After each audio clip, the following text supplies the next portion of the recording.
18. december. A hneď sa začal obzerať po svojej podobe, ale nenašiel sa.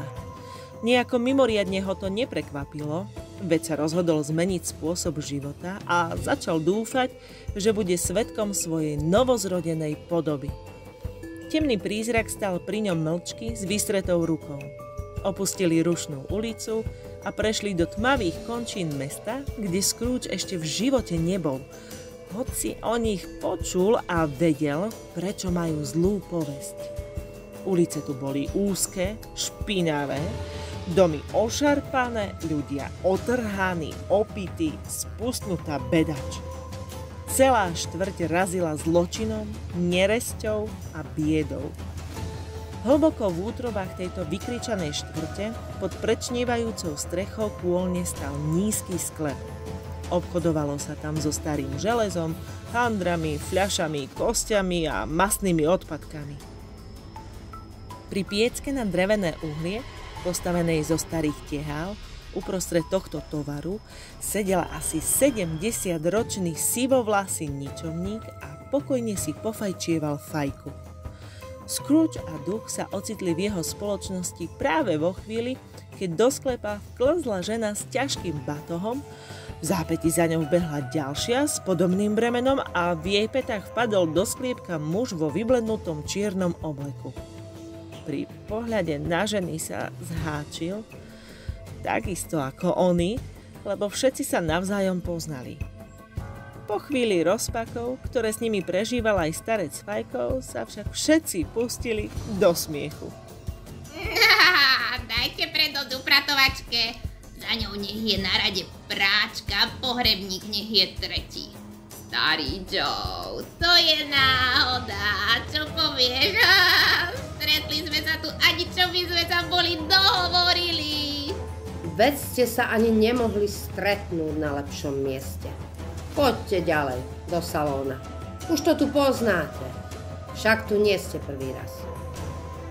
Žena, ktorá pred chvíľou prehovorila, zhodila na zem batoh, pyšne si sadla na stoličku, skrížila ruky v lone a so spupnou vyzývavosťou si obzerala druhých dvoch návštevníkov. No, čo je? Čo je, pani Dilberová? Každý má právo postarať sa o seba. On to robil prvý. Sveta pravda, v tom sa vyznal. Tak čo hľadíte, ani keby vám mali z nosa ozriznúť. Nikto nič nevie a my si to predsa nebudeme vyhadzovať na oči. Nie? Tak je, nemali by sme. Tak vidíte, a je to. Komu bude chýbať tých pár maličkostí? Mŕtvemu asi nie. Veru nie. No, otvor batoh, starý Joe, nech viem, koľko mi kvapne. Môžeš mi to povedať rovno.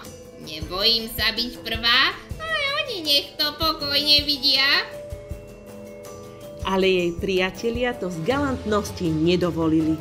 A muž vo vyblednutých čiernych šatách, ktorý začal s lupom, vyrukoval so svojou korisťou. Nič zvláštne. 1, 2 pečiatky, púzdro na ceruzky, pár manžetových gombíkov a lacná spona. To bolo všetko. Starý Joe pozorne prezrel každý predmet, ocenil ho, na stenu krídov spísal jednotlivé položky a potom zrátal, koľko je ochotný zaplatiť. Tak, to ti patrí. Nepridám ani pol šiling, aj keby ste ma varili v kotle. Kto je ďalší? Vystúpila pani Dilberová. Plachty, utieráky, zopár kúskov šatstva, 2 staromódne čajové lyžičky, klieštiky na cukor a niekoľko párov topánok. A jej to starý Joe zrátal na stene. K paničkám som vždy prajný. To je už moja slabosť. Tu máš. Ale ak sa ti máli a budeš driapať ešte nejaké peny navyše, oľutujem svoju šľachetnosť a zrazím ti pol koruny. No, vezmi môj batoh, Joe. Joe vytiahol z neho veľký a ťažký bal akejsi tmavej látky. A to je čo?